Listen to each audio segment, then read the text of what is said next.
Derick Giwner along with Matt Rose to talk about Harrah's Hoosier Park for Friday, September the 23rd. 15 live races on the card. I think 9 of them are stakes races. It's an absolutely spectacular card, highlighted by Bulldog Hanover, the fastest standardbred of all time, who's going to race later in the card. And we're going to talk about that race as part of the $20,000 guaranteed pick 4 that starts in race number 12. Let's take a look at those entries and dig right into the elevation, which is $110,000 on the line. And this is a pretty nice group of 2-year-olds, Matt. Yeah, a lot of nice 2-year-olds, a lot of nice, a pretty solid field and a pretty wide open field. You have a bunch of horses that are very familiar with the Hoosier Park surface, that racing in the Indiana Sire events. And then you have a bunch of drivers that come in: Dave Miller, Tim Tetrick to join his brother Trace Tetrick, Dexter John, Yannick Gingras. So it's a nice mix of horses and drivers, not only for this race but for most of the card. I think us two, along with probably everyone else, can agree that Coach Stefanos, the 3, is probably the horse to beat. Wasn't great last time, but as Lasix now, I'm sure that will help him out a little bit more. So I don't think we need to harp too much on him, because I think everyone's going to agree that he needs to be on your tickets. I'll talk about the one I like that maybe won't be on a lot of tickets, and that's the 5 Irvin Hanover. He's 6-1 on the morning line. Maybe you'll even get a better price than that, despite the fact that you're getting Burke and Yannick Gingras. I mean, his last line looks absolutely awful, but I did some research, and that weekend of the Pennsylvania Sire Stakes Finals at the Meadows and Harrah's Philadelphia, the Burke barn had 8 horses in the final, and none of them hit the top 3. And that leads me to believe that maybe there was some sickness in the barn or something going on, because it's rare to see Burke get shut out completely with 8 horses on a finals card like that. So I'm thinking maybe he was sick. His prior form is fine. I know this is a really good horse, and I think maybe he steps up, moving to the big track. That's a very interesting statistic that you just mentioned about the Ron Burke barn. And yeah, a lot of people are going to be worried about that line, but I'm not worried. I assume if he's right back in without missing that much time, that he's fine. And how often do you see a Ron Burke trainee that's bad for more than one start in a row? So I think he'll be fine. With that said, I'm not including him on my ticket, but I did consider him closely. And like I said, it's hard to throw cross a line through a $250,000 race, but maybe that's what we need to do, and just look at his prior form. But his prior form is not all that spectacular. But listen, anytime you have Ron Burke, a horse on the track, you have to give him some respect. He also has the rail horse here, Lusain Bolts. I like that name, but I don't bet names. Anyway, in addition to the 3, Coach Stefanos, which you mentioned, which I'm not looking at a heavy favorite, but a very logical play. The 4, Frankie for the Irv Miller barn is interesting. And the 8, JB Graham, you're getting a local guy, Sam Widger, in the bike for the Irv Miller barn with Trace Tetrick opting to the favorite. So I did go 3 deep here. I used Coach Stefanos, and I used Frankie, and JB Graham. No huge prices here, but I like to squeeze by. Using 3 horses so I can move on. We're going to move on to race number 13. It's the $200,000 Harrah's Hoosier Park Pacing Derby, and this is where we get to see the Bulldog Hanover. You see he's 2-5 up there in the morning line, and he's been basically unbeatable. Yeah, and I spent the last few starts trying to come up with reasons how I can beat him. I chased Rocky Road Hanover for a few starts, and when he chased Bulldog Hanover. Now Rocky Road Hanover is going to be a big price. He'll probably come and bite me in the behind. But we haven't seen Bulldog Hanover since the Canadian Pacing Derby, so he's off a few weeks. I'm sure he's been working out and is fit and ready for this race. Yeah, I mean, I guess why don't we take a look at that Canadian Pacing Derby video, Matt? Let's do it. How much is there to see? You see Bulldog Hanover took control of this race. Tattoo artist who has been a razor sharp coming back and winning. takes his best shot, but Bulldog Hanover under some urging, just moderate urging, no problem. 1-9, no problem. I don't know what else I could add to the clip that we just saw. I mean, maybe you could throw in a small knock that's the closest anyone's ever come to him, basically. But he just paced the Canadian record. He equaled the Canadian record, 146-4. So hard to knock him too much there. I just think if you're betting against Bulldog Hanover, you're just stubborn at this point, looking for a reason to bet someone else. Catch the Fire, I think he's the most interesting of the group. But yeah, Catch the Fire. I gave a long look to. He hasn't raced in a while. He came back with a qualifier that was very, very sharp. We saw him on Meadowlands on Hamiltonian Day, how good he was. But what I was going to mention about Bulldog Hanover and great horses of all time, he's got to lose eventually. So they can't win them all. So stubborn is kind of a funny way to put it. I have been stubborn, but Catch the Fire is one I looked closely at. And then you have the Hanovers, Allywag and Rocky Road, the other Hanovers, a Bucket Bay Hanover. This is the plan. He came back with a nice effort at a big price. I mean, eventually he's going to pop, but I don't think it's going to be tonight. So, like I said, if you can't beat him, join him. And I ended up keying Bulldog Hanover, which I'm sure you and most other people are going to do. I agree. Catch the Fire's missed 7 weeks. He did qualify well. I don't know if he's ready to go the 47. He might need to win this depending on the weather.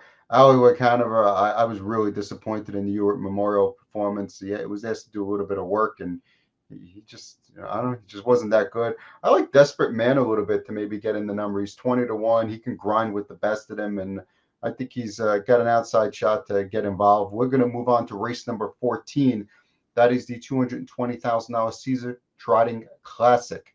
And this is quite a race here. Even though you don't get the top horses from the Svanstedt barn, one of them retired and the other one, I guess, looking for another spot, Akiri D and Alaraja. This is a really nice field, and I guess led by Quattro de Julio as the 2-1 morning line favorite, but I don't even know if he'll be the favorite. I think, I mean, I would imagine it's going to be between him and Bella Bellini. Sharing favoritism, why he does deserve to be the favorite on the strength of his last 2 wins, without a doubt. And drawn inside. Now I know inside's not always the best spot when you have a long run at the first turn, but other horses that third choice in the morning line is kind of an interesting story. Jujubee. Probably has not come back as well as the connections would have liked. If you're stubborn and want to stick with this one, you're going to get probably you should get a much better price than 5-1, I would think. Forbidden Trade is another one that's shipping coming back down to the States from Canada. Our Hamiltonian a winner from a few years back. I think Loved by the Masses is kind of interesting. Tim Tetrick getting the drive back again for Jeff Culliper barn. He has a great record this year, and nobody really talks that much about him. But I know you're a big Bella Bellini fan. Is that where you're leaning, or is she going to be a key, or how are you looking at this? Well, I'll touch on a few of the others that you mentioned first, and that's Jujubee. Apparently, the trainer said that maybe he didn't have him shod right, and he was a little bit sick, so maybe he improves. I'd have to see him come out on the track and look at him and make an assessment of him. I wouldn't be able to back him from what I saw at Scioto. He did not look good. I like Forbidden Trade. I think he's got a big shot in here. He's a 2021 winner of this race, and he's certainly in decent form. And Luke Blaze always brings a horse in strong. Yes, I like Bella Bellini on top. We're going to take a look at the video of her finishing second last time in the Miss Versatility, and you see she's kind of way back. For if this was a $300,000 race, I got to think she'd be a lot closer to the leader. Granted, next level stuff was spectacular in this day. Trotted a 50 mile. So maybe no one was beating her regardless, but I don't think Bella Bellini was truly put in play in this race. And I don't think she was truly put in play in her previous race. But for my money, when the money is down, Bella Bellini shows up with big efforts. She's proven she can win from the second tier. And I'll be, I wouldn't say all in because I'm going to use Forbidden Trade on my ticket because I think there's good value there, but I'll be mostly in on Bella Bellini. I gotta say, it's kind of discouraging to hear that horses are not all in unless there's a ton of money on the line. So obviously, you're hoping that she's going to be closer to the action, close enough to strike. I did not use her. I used three horses. Quattro de Julio is an automatic. Um, Forbidden Trade, who I like, is I feel like you said, he's in good form coming back from Canada. In the midst of his form cycle, like the thoroughbred people like to say, that's a pretty decent starting spot. So I think he's a must use and loved by the masses. I'm going to use it to hopefully get the price somewhere around the 8-1 morning line. I'm hoping he will be forwardly placed with Tim Tetrick back driving. And like I said, he's a nice quality horse that doesn't get that much attention. Maybe, maybe he gets bumped up a few notches if he could upset this race. So I'm going 3 deep without Bella Bellini, using 1, 6, and 8. I want to clarify a little bit on what you said, just to expand on Bella Bellini. In that last start, I don't think driver Dexter Dunn did anything wrong. I think under any normal circumstances, from what he had seen from next level stuff previously and what Bella Bellini had done previously, he probably expected he was going to win from that spot. And you know what? Under normal circumstances, with a normal next level stuff race, he probably would have. Next level stuff was just unbelievable, and he had no shot. That being said, I think if the race was maybe a little bit more money on the line, he would have moved his horse a little earlier. So I don't know. Let's look at the Caesars Trotting Classic race 14. We're going to move on to race 15, which is the Alfonso Derosa Memorial, $25,000 on the line. Big 11 horse field here. And I'm going to let Matt discuss who he likes because I really don't love anyone. I think the 10 Short Thing Herman is probably the horse to beat, but I press the all button here because I just have no opinion. The all button. That's 11 deep, not counting for scratches. If you press the all button, I scale down to just 2 horses. I agree. I think Short Thing Herman is definitely the horse to beat. Atlee Bender, he's done good work driving for the Herb Miller barn out there, and should get away in decent order. And you gotta love the closing efforts, or the sub 150 efforts you see in almost all of his recent lines. And those weren't just like easy miles. I mean, he was going tough trips, grinding front end. He was being used in those races. And I know he hasn't won his last 4 starts. He's still right there in sub 150. And he should get he should work out a decent trip from the spot. Although, maybe decent trips aren't automatic to come by with a bulky 11 horse field, especially with a horse to his outside, on the second tier. So hopefully he doesn't get trapped. But yeah, I think he's clearly the one to beat. And I don't think he's just because of this race is relatively competitive with a lot of options, and because of the 11 horse field, you're not going to get a short price. I also took a stab with the 8 Rogers Image. Chris Page is picking up the drive for the Ron Burke barn. Chris Page does great things in Ohio with the Burke Brigade as one of the top calls for that barn. You know what? I just compared him to the rest of the field. I think he's as competitive as anybody else in this race. 2 back, he had a solid effort in an open 3, and this is basically comes down to the equivalent of like an open 3 or high conditioned overnight event. I'll just take a stab that I get a decent price, and because I kind of like him as best of the rest. So 2 deep for me, 8 and 10, and if you press the all button, I assume. Can you narrow it down to anybody?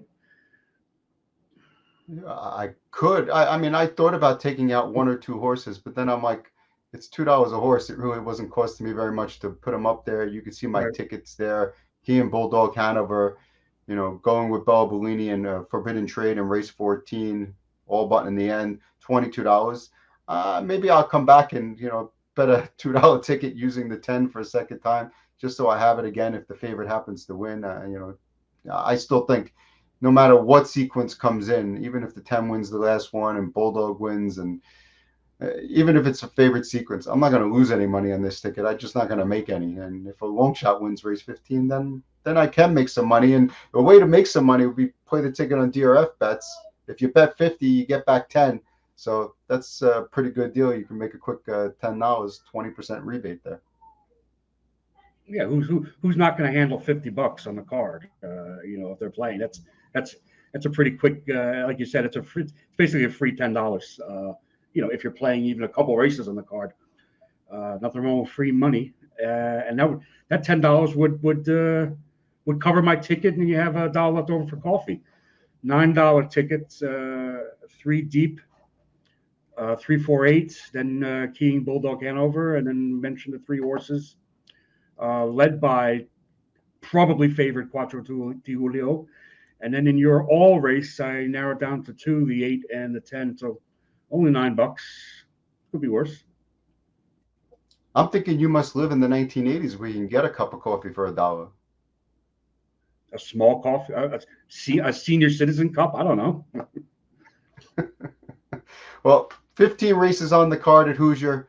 Great stakes card. I think there's 9 stakes. You got a Hambletonian winner in Cool Papa Bell. You got an Oaks winner in Fashion Schooner.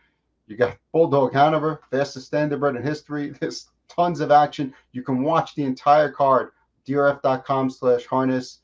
Obviously, play it on DRF bets. Get that extra $10. Bet 50, get 10. There's full card. There's analysis. There's video right here, obviously. And you can watch all the races live. What more could you ask for? Good luck.